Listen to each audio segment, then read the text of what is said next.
Philip and Elizabeth Jennings were never going to get out of this clean. Not as spies, not as parents, and definitely not as a real couple. They lie constantly, they manipulate people, they kill when they're told. And the show doesn't even try to make them likable. So why did viewers stick around? It wasn't just spying, it was what that life was doing to them. Every mission follows them home. Every lie makes it harder to hold things together. And once you start watching it that way, the slow scenes don't feel slow anymore, they feel heavy. You understand why you're pulling for people you probably shouldn't, and why you knew deep down there was only one way this story could end. There's lots of scenes in The Americans where nothing obvious is happening. Sometimes the most important moment is just silence. Most of modern TV is built to keep moving. Every episode needs a hook, every scene is supposed to push things forward. The Americans does the opposite. It risks boring you on purpose. In most shows, that's when people start checking out. But not here. Instead, the show makes you sit with the discomfort. It lets it linger. When violence happens, it's quick and ugly. It doesn't feel satisfying, it just feels final. Even the way the show looks is working against it. This is the 1980s, but not the fun version of the 80s. There's no neon glow, just brown offices, gray streets, and fluorescent lighting. Everything feels tired and worn down. It's not billed as an escape. It's the kind of show people say they want more of, and then, 2 episodes in, they're flipping channels looking for something faster and louder. That sounds like a terrible pitch, and yet viewers stayed, which is what makes it so interesting. It's not the politics that pulls you in, it's the time you spend with Philip and Elizabeth. You watch them practice cover stories and clean up messes that never really go away.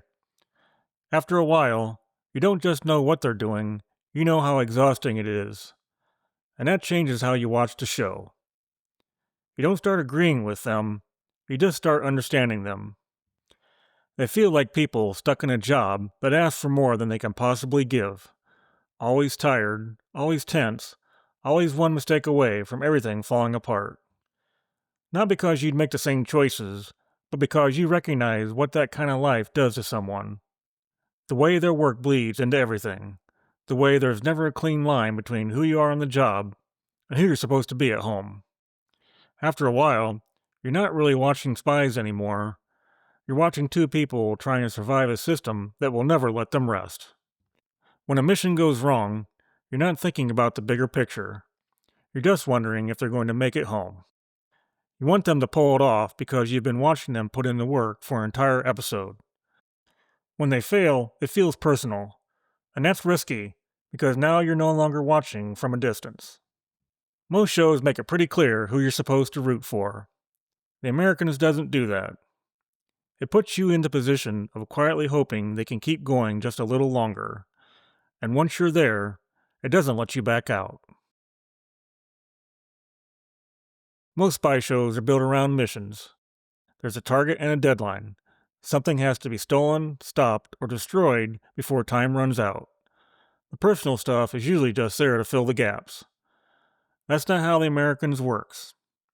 Here, the missions are often the easiest part of the day. They're stressful for sure, but at least they're clear. And Philip and Elizabeth know what's expected of them when they're working. The real tension starts when they get home. Saving the mission means nothing if it costs them the relationship. You're not watching to see if they win, you're watching to see what it does to them. The show keeps forcing them into that corner, and there's never a clean way out. A lot of the scenes that end up mattering most don't look all that important at first. An argument in the kitchen, a look across the table, a moment where one of them realizes the other is drifting away. Sometimes it's not even a fight. It's a quiet breakfast where neither of them knows what to say. A conversation that should be about the kids or the day ahead, but keeps circling back to work they're not allowed to talk about. You can feel how much they're holding back, how much of their lives they have to leave unspoken, even with each other. Those moments often last longer than the violence, and that's the part that wears them down. The silence afterward, the distance, the sense that something has shifted and is never going back to the way it was.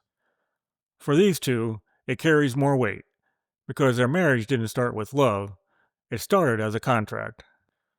Over time, that marriage, manufactured as a cover for the job, slowly turns into something real. And that's when things get complicated. The more attached they become, the harder the job gets. Philip starts wanting a normal life, but Elizabeth stays committed to the cause. As he pulls away, she's left carrying the weight of it alone.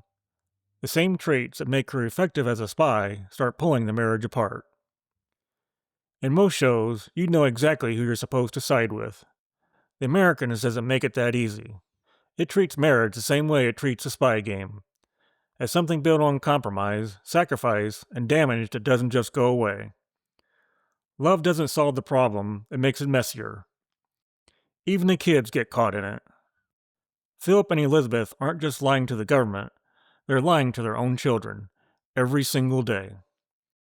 Every normal family moment is sitting on top of something that could blow everything up. You're not waiting for a mission to fail, you're waiting for the marriage to crack. It's no longer will they succeed, it's how long can this family hold it together. And that pressure eventually lands on Paige. For most of the series, she's just a kid living in the middle of something she can't see. She goes to school, she argues with her parents, she gets involved in church. She tries to figure out who she is. All the normal teenage stuff, except none of it is normal, because the entire foundation of her life is a lie. When she finally finds out the truth, the show doesn't turn it into a big action moment. There's no big scene, no huge blow-up. That's the moment it stops feeling like a secret and starts feeling like a fracture. Up until that point, Philip and Elizabeth are protecting their kids by keeping them in the dark. After that, every choice becomes something else. Are they protecting Paige, or are they recruiting her? That's the choice the show forces you to sit with. Elizabeth believes bringing Paige into the family business is necessary. Philip isn't so sure.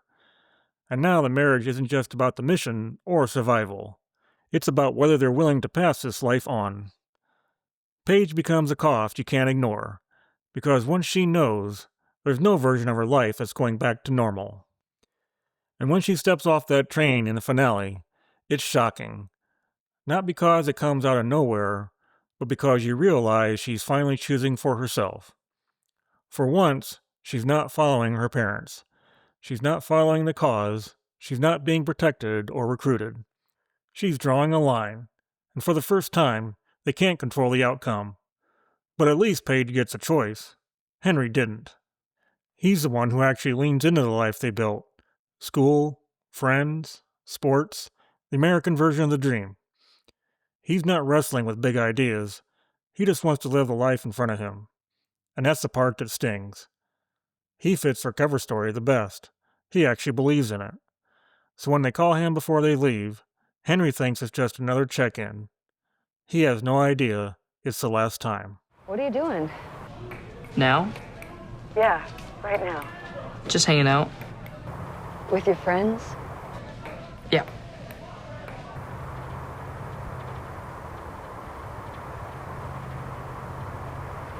What your father said, I feel the same.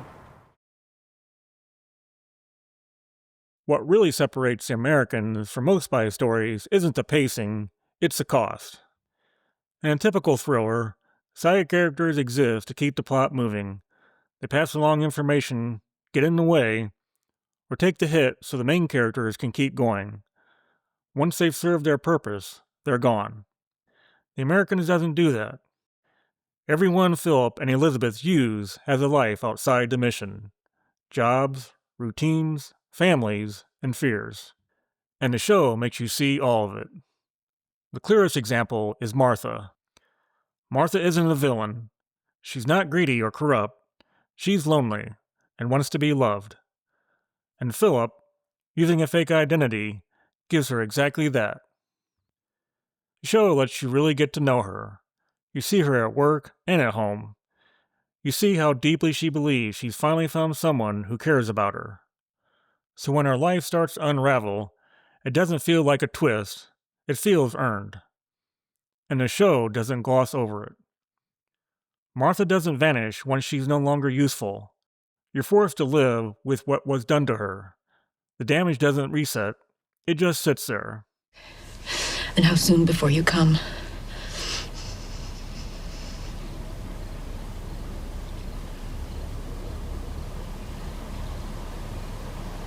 I won't. I can't. That's the cost of making the marriage a mission. Someone else always pays. And then there's Stan. Stan isn't just the FBI agent next door, he's a friend. He drinks beers with Philip, and they play racquetball together. He opens up to him.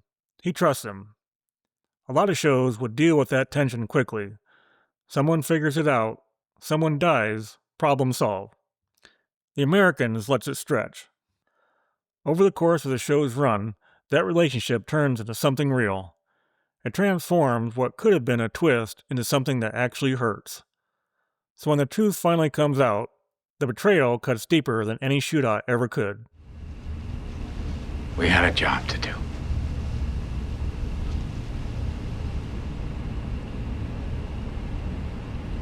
You were my best friend. You were mine, too. And it doesn't stop with Stan. It doesn't really matter who it is. It could be a source, a friend, or someone who just happened to be in the wrong place at the wrong time. If they get close enough, they don't walk away clean. By this point, you've seen the pattern enough to know what it means. Every choice Philip and Elizabeth make leaves some kind of wreckage behind. Sometimes you see it right away. Sometimes it takes years. But the show never pretends the damage disappears. You've watched innocent people pay for decisions they never got to make. The show isn't trying to punish its characters to make a point.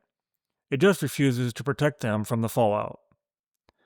As the ending nears, the stakes shift.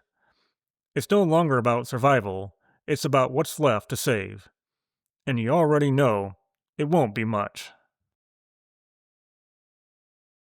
The Americans trusted its audience. It slowed down. It let things breathe. It didn't chase attention. It didn't rush to explain itself. It didn't try to make things easier just so you wouldn't leave. That kind of confidence is hard to find nowadays. To let people make bad choices slowly, and then live with them. And that's why it still works. The quiet moments haven't dated. The ending hasn't aged. Because the show wasn't trying to be shocking or clever, it was trying to be honest. And in a TV world that's louder than ever, that honesty is still what makes it stick. It asks you to sit with discomfort, to care about people you shouldn't, and to accept that sometimes love survives, but it doesn't remain untouched. The Americans worked because it made the marriage the mission, and it never shielded it from the consequences.